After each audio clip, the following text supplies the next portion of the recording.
বিভিন্ন পরিসংখ্যান বলছে এটা অ্যাপ্রক্সিমেট একটা হিসেব যে প্রতি বছর প্রায় 9,17,000 মতো মানুষ মৃত্যুবরণ করছে এবং প্রতিদিন প্রায় 777 জনের মতো মানুষ মৃত্যুবরণ করছে। আপনি যদি একটু আমাদেরকে বলতেন যে এই সংখ্যাটা কেন আসলে দিন দিন বৃদ্ধি পাচ্ছে? হৃদরোগ শুধু বাংলাদেশ নয়, সারা বিশ্বেই মৃত্যুর একটি অন্যতম প্রধান কারণ। বিশ্ব স্বাস্থ্য সংস্থা বা WHO পরিসংখ্যান অনুযায়ী হৃদরোগের মৃত্যুর হার 20-25%, অর্থাৎ প্রতি 100টি মৃত্যুর মধ্যে কিন্তু 25 জন মানুষই হার্ট অ্যাটাকে মৃত্যুবরণ করে। বাংলাদেশে এই সংখ্যাটা কিন্তু প্রতি বছর প্রায় 3 লক্ষের মতো, অর্থাৎ 3 লক্ষ মানুষ বাংলাদেশে প্রতি বছর হার্ট অ্যাটাকে বা হৃদরোগে মৃত্যুবরণ করছে। আর এই সংখ্যাটা হচ্ছে প্রতি ঘন্টায় সারা বিশ্বে 1000। হৃদরোগের মৃত্যুটা দিন দিন কিন্তু বাড়ছে। এর বহুবিধ কারণ রয়েছে। সাধারণত এই কারণগুলোকে আমরা দুই ভাগে ভাগ করতে পারি। একটা হচ্ছে পরিবেশগত কারণ আর একটা হচ্ছে স্বাস্থ্যগত কারণ। পরিবেশগত কারণগুলোর মধ্যে রয়েছে অস্বাস্থ্যকর জীবনযাপন ও খাদ্যাভ্যাস, পর্যাপ্ত শারীরিক পরিশ্রমের অভাব, ধূমপান ও মদ্যপান করা, দ্রুত নগরায়ন, পরিবেশ দূষণ এবং মানসিক চাপ। আর স্বাস্থ্যগত কারণগুলোর মধ্যে রয়েছে অনিয়ন্ত্রিত উচ্চ রক্তচাপ, অনিয়ন্ত্রিত ডায়াবেটিস এবং অনিয়ন্ত্রিত রক্তে উচ্চ মাত্রার কোলেস্টেরল, পর্যাপ্ত ঘুমের অভাব এবং অতিরিক্ত শারীরিক ওজন, যেটাকে আমরা স্থূলতা বলি। সাধারণত এটা সেন্ট্রাল ওবেসিটি আমরা বলি। এই সেন্ট্রাল ওবেসিটি কিন্তু হৃদরোগের ঝুঁকি বাড়াচ্ছে। এই যে প্রবণতাটা দিন দিন বৃদ্ধি পাচ্ছে, এটার জন্য আসলে আপনারা চিকিৎসক হিসেবে এবং স্বাস্থ্য অধিদপ্তর থেকে আসলে কিভাবে সম্মিলিতভাবে কাজ করতে পারলে আমরা এই হৃদরোগীদের সংখ্যা বা হৃদরোগ যাদের হচ্ছে সেটার ঝুঁকিটা আমরা কমাতে পারবো? অ্যাকচুয়ালি বলা হয়ে থাকে যে প্রতিকারের চেয়ে প্রতিরোধই উত্তম। আমরা যদি প্রতিরোধমূলক ব্যবস্থা করতে পারি, অর্থাৎ প্রিভেন্টিভ মেজার্স নিতে পারি, এটা সরকার থেকে শুরু করে আমাদের যে মন্ত্রণালয় রয়েছে, স্বাস্থ্য মন্ত্রণালয় এবং স্বাস্থ্য অধিদপ্তর এবং আমাদের যে ডাক্তার সহ স্বাস্থ্যকর্মী, যদি সম্মিলিতভাবে প্রতিরোধমূলক ব্যবস্থা নেওয়া যায় তাহলে কিন্তু হৃদরোগের ঝুঁকি কমানো সম্ভব।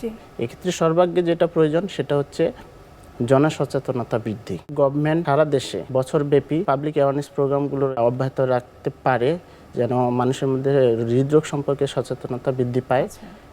আমাদের হৃদরোগের প্রাথমিক চিকিৎসায় যেটা জীবন রক্ষা করতে পারে, সিপিআর প্রোগ্রাম বলা হয়, কার্ডিওপালমোনারি রিসাসিটেশন, এই ট্রেনিংটা যদি আমরা সারা দেশে ছড়িয়ে দিতে পারি, এই সিপিআর কিন্তু যে কোনো মানুষ দিতে পারে সারা দেশে।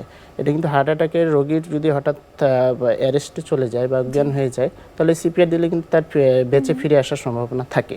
এই প্রোগ্রামগুলো অব্যাহত রাখতে হবে। সাথে হচ্ছে হৃদরোগের যে আমাদের উন্নত চিকিৎসা বিশ্বমানের, এটা কিন্তু ঢাকার কয়েকটি সেন্টার এবং ঢাকার বাইরে 2-1টি সেন্টারে শুধু মাত্র হয়। হৃদরোগের চিকিৎসাটা সরকার যদি এটাকে ডিসেন্ট্রালাইজ করে তাহলে সাধারণ মানুষ স্থানীয়ভাবে হৃদরোগের উন্নত চিকিৎসা পেতে পারে। যে আমাদের যে জেলা উপজেলা হাসপাতালগুলো রয়েছে সেগুলোতে কিন্তু পর্যাপ্ত সিসিউ নাই, দক্ষ ডাক্তার নার্স সহ পর্যাপ্ত জনবল এবং লজিস্টিক্স নাই। এগুলোর সরবরাহ কিন্তু বাড়াতে হবে। এছাড়া বিভাগীয় শহরগুলো এবং যে মেডিকেল কলেজ হাসপাতালগুলো রয়েছে ঢাকার বাইরে, সেগুলোতে কিন্তু পর্যাপ্ত সিসিউ এবং আধুনিক যে ক্যাথ ল্যাব সেগুলো কিন্তু নাই। সরকার যদি এই বিভাগীয় শহর এবং মেডিকেল কলেজগুলোতে আধুনিক ক্যাথ ল্যাব স্থাপন করে তাহলে কিন্তু বিশ্বমানের যে হার্ট অ্যাটাক বা হৃদরোগের যে বিশ্বমানের চিকিৎসা রয়েছে সেগুলো কিন্তু তারা স্থানীয়ভাবে পেতে পারে এবং মৃত্যুর হার কমে আসবে।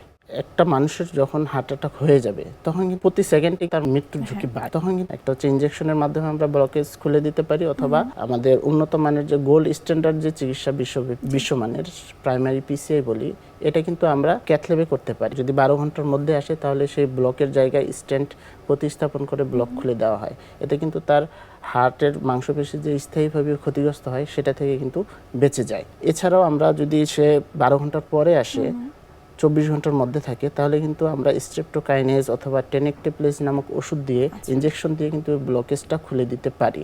এই চিকিৎসাটা, এই ইনজেকশনের চিকিৎসাটা কিন্তু আমরা উপজেলা পর্যায়েও দিতে পারি।